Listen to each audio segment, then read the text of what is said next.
క్రీస్తునందు ప్రియమైన వాళ్ళారా, శుభాలు. ఎలా ఉన్నారు? బాగున్నారా? నిన్నటి దినము ఎలా గడిచింది? ప్రభువుకు మహిమకరంగా జీవించారా? జీవించినట్లయితే ఆయనకు స్తుతులు. లేని ఎడల ఆయన మనల్ని క్షమించునుగాక. నేటి దిన ధ్యానాంశము మార్కు సువార్త 1వ అధ్యాయము 32 నుంచి 34 వచనాలు.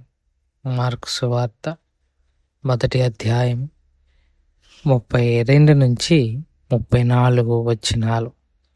సాయంకాలము ప్రొద్దుకుంకినప్పుడు జనులు సకల రోగులను, దెయ్యములు పట్టిన వారిని ఆయన యొద్దకు తీసుకొని వచ్చిరి. పట్టణమంతయు ఆ ఇంటి వాకిట కూడి ఉండెను. ఆయన నానావిధ రోగముల చేత పీడింపబడిన అనేకులను స్వస్థపరిచి అనేకమైన దెయ్యములను వెళ్ళగొట్టెను. అవి తన్ను ఎరిగి ఉండినందున ఆయన ఆ దెయ్యములను మాటలాడనీయలేదు. దేవుని వాక్యాన్ని మన వినికిడిలో దీవించి ఆశీర్వదించునుగాక. చదవబడిన లేఖన భాగంలో ఎప్పుడైతే యేసు ప్రభువారు సీమోను పేతురు అత్తను జ్వరము నుండి స్వస్థపరిచారు అని, అంతకుముందు సమాజ మందిరంలో ఆయన దెయ్యము పట్టిన వారిని స్వస్థపరిచారన్న విషయము తెలిసిందో, ఆ 2 విషయాలు పట్టణమంతా పాకాయి. పట్టణమంతా తెలుసుకున్నారు. తెలుసుకునేసరికి వారందరూ పేతురు ఇంటికి వచ్చినట్టుగా మనం చూస్తాం. పేతురు ఇంటికి పట్టణమంతా వచ్చింది. అదొక గొప్ప సంఘటన అని మనం భావించాలి. అయితే వారు ఎప్పుడు వచ్చారు? సాయంకాలం ప్రొద్దుగుంకినప్పుడు. వీళ్ళందరూ సాయంకాలం ఎందుకు వచ్చారు? ఉదయం రావచ్చు కదా అంటే, అది సబ్బాతు దినం. యేసుప్రభు వారు సినగోగులో మాట్లాడిన రోజే సబ్బాతు దినం. సబ్బాతు దినం రోజున రోగులు, యూదుల ఆచారం ప్రకారం రోగులను స్వస్థపరచుట కానీ, దెయ్యములు వెళ్ళగొట్టుట కానీ జరగదు. కానీ యేసుకు వాటితో పని లేదు. కానీ ప్రజలు మాత్రం దాన్ని భావిస్తుంటారు కాబట్టి వారికి యూదుల క్యాలెండర్ లేకపోతే దినాచారం ప్రకారం సాయంత్రము 6 లేదా 3 తర్వాత నుంచి ప్రొద్దుగూకింది అని అంటే మరుసటి రోజు ప్రారంభమైనట్టు. మనకి ఎట్లాగైతే రాత్రిపూట 12 తర్వాత రోజు స్టార్ట్ అవుతుందో, అట్లాగే యూదులకు మధ్యాహ్నం 3 దాటిన తర్వాత నుంచి 6 గంటల మధ్యలో వారికి తర్వాత రోజు ప్రారంభమైద్ది. అది వారికున్న లెక్క. సో సాయంత్రం దాటిన తర్వాత, సాయంకాలము పొద్దుగూంకునప్పుడు, సూర్యుడు కిందకు దిగుతున్నప్పుడు వారందరిని తీసుకొని వచ్చారు. దాదాపు పట్టణమంతా అక్కడ ఉంది.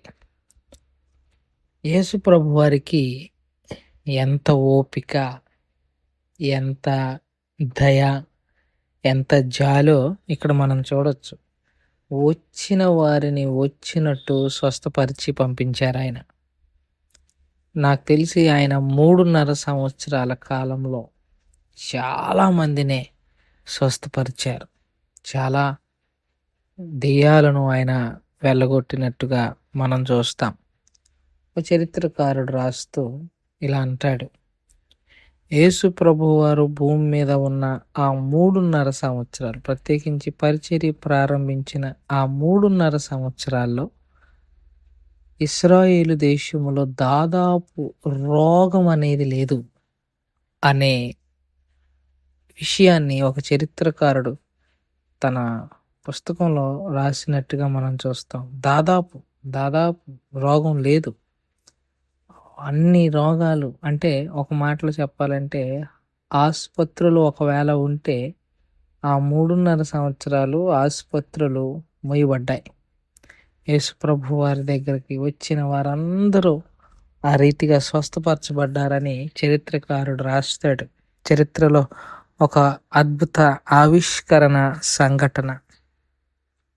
అయితే ఇప్పుడున్న స్వస్థపరిచే వాళ్ళు ఉన్నారు, ఇప్పుడు కూడా స్వస్థపరిచే వాళ్ళు ఉన్నారు అని చెప్పుకుంటున్నారు. నాకైతే దాని మీద పెద్దగా నమ్మకం విశ్వాసం లేదు. కానీ ఆసుపత్రులకు వాళ్ళు వెళ్ళరు. వారి వల్ల ఆసుపత్రులు ఏం మొయ్యబడవు. వీరికి బాగోపోతే మళ్ళీ వీళ్ళు కూడా అదే ఆసుపత్రికి వెళ్తారు. ఇవాళ జరిగే పబ్లిక్ స్వస్థతలన్నీ బూటకపు స్వస్థతలు. స్వస్థత పరచడా యేసయ్య అంటే ఖచ్చితంగా స్వస్థపరుస్తాడు. కాకపోతే టీవీల్లో మీటింగుల్లో చూసే స్వస్థతలు వాస్తవానికి స్వస్థతలు కావు. అలా ప్రభు చేయరు. అట్లాంటి స్వస్థతలు బహిరంగంగా చేయరు. అది ఆ నమ్మకం నాకుంది.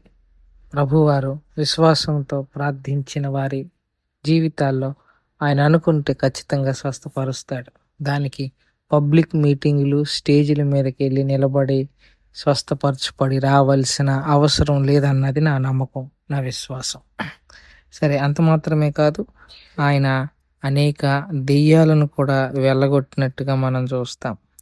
అక్కడ ఇంకొక మాట, ఆయన దెయ్యములను మాట్లాడనివ్వలేదు అని మనం చూస్తున్నాం. ఎందుకంటే ప్రభువారికి సాతాను యొక్క ఏజెంట్స్ ఆయన గురించి సాక్ష్యం ఇవ్వటం నచ్చదు. ఎందుకు నచ్చదు అని నేను అంటానంటే, ఒక నెగిటివ్ పర్సన్ ఒక మనిషి గురించి పదే పదే చెబుతూ ఉంటే జనాలకు ఏ మంచోళ్ళు ఎవరు లేరా ఈయన గురించి పొగడటానికి? ఈ రౌడీ మోక వీళ్ళే పొగుడుతున్నారు ఈయన్ని. ఇప్పుడు ఒక రౌడీ పొగుడుతూ ఉన్నాడు అని అంటే ఆటోమేటిక్గా జనాలకి ఏమవుతుందంటే, ఒక రౌడీ పొగుడుతున్నాడంటే ఎంతో కొంత ఈయనకు కూడా వాళ్ళతో పరిచయాలు ఉండుంటాయి. అందుకే రౌడీగాడు పొగట్టం ఏంటి, ఈ పట్టణంలో మంచోళ్ళు ఎవరు లేరా ఆయన పొగట్టడానికి అన్న నెగిటివ్ కాంటెక్స్ట్ కూడా వెళ్తుంది. అలాగే దెయ్యాలు ఆయన పొగడటం అన్నది జనాలకి ఎలా వెళ్తుందంటే, దెయ్యాలు ఈయన పొగుడుతున్నాయి అంటే ఈయన ఖచ్చితంగా దెయ్యాలు రాజేమో అన్న ఒక ఒక ఒక ఆందోళన లేకపోతే ఒక తికమక ప్రజల్లో ఉంటుంది. కాబట్టి వాటిని మాట్లాడనివ్వలేదు. అవి కూడా మాట్లాడలేదు, చూసారా? ఎందుకంటే ఆయన ఆజ్ఞకు ఏమైనా లోబడాల్సిందే. దెయ్యాలు కూడా ఆయన మాట్లాడనివ్వలేదు కాబట్టి మాట్లాడలేదు. ఇది ఈ కొన్ని వచనాల్లో జరిగిన విషయాలు.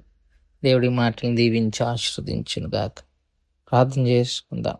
మమ్మల్ని మిక్కిలిగా ప్రేమించిన మా ప్రియపరలోకపు తండ్రి, మీ పాదాలకు స్తోత్రాలు. చెప్పబడిన వాక్యాన్ని బట్టి మీకు స్తోత్రాలు. విన్న వాక్యం మా హృదయంలో భద్రపరచుకొని వాక్యానుసారంగా జీవించగలిగిన కృపను దయచేయమని యేసు నామములో అడిగి వేడుకుంటున్నాం తండ్రి. ఆమేన్. God bless you.